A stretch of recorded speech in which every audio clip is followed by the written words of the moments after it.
Alright, so what's up guys? So, nagkukupra naman ang kaibigan nyo. Ito mga luto na to. So, kailangan pagputok pa lang ng araw. Hindi pa nga pumuputok. Andito na tayo. So, kasama ko si Tintin. Ayan o.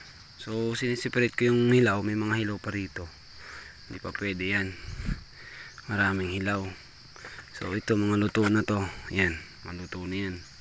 Kailangan luto. Kasi pag hilaw, hindi pa pwede yun sa may-ari.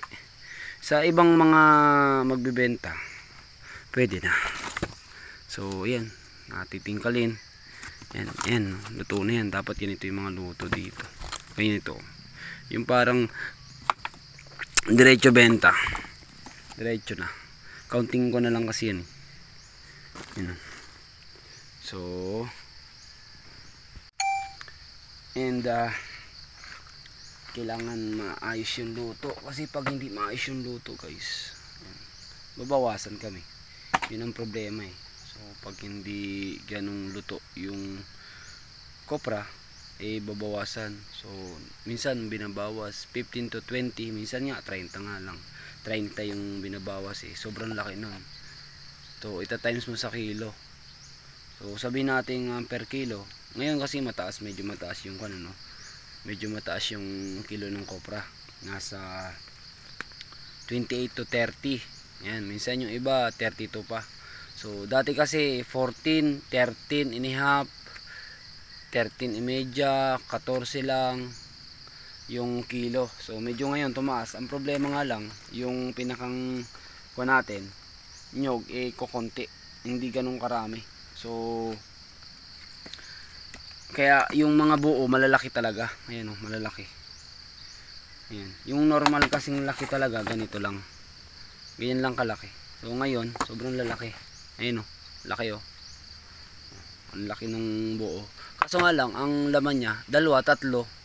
So ganun. Kasi yung panahon, pabago-bago eh. Pabago-bago kaya hindi mo masasabi. Pag marami naman, maliliit lang yung buo. So sabihin natin mga 6, 7 hanggang minsan may 10 pa dyan. 10 sa isang buwig. Yung isang buwig yung nakalawit. So swerte na yon kung makakuha ka ng mga 3 kondon buwig. So malaking kunan sa isang puno.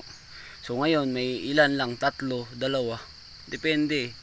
So tulad nito, 1.5 buo na lang to. Dati nakaka-6,000 kami dito. So ang problema, medyo konti ang nyog. Ang maganda mataas ang kilo. Parang ganun lang din yung ano, kung i-compare mo, halos parehas lang. Madami ang nyog, mababa ang mababa ang kilo. So maliit ang nyog, mataas ang presyo.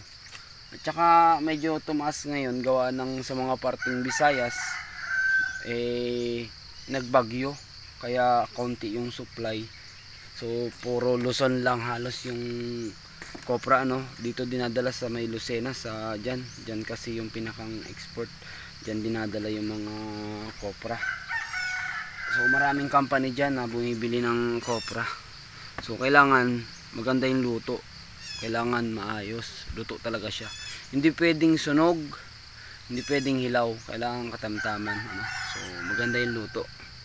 Kasi pag kanyan, i-reject ng pagbebenta nyo.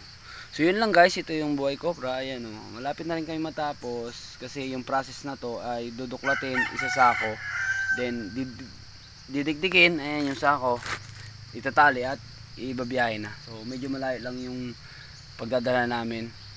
Doon pa. Yan, papababain pa, papagulungin.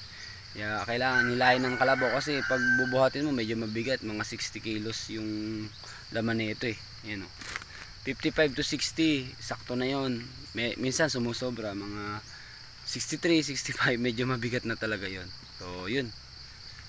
Yun lang guys, dito yung buhay, So ganito ang buhay sa amin sa probinsya. Buhay kopra muna tayo. Right? So thank you, God bless sa lahat.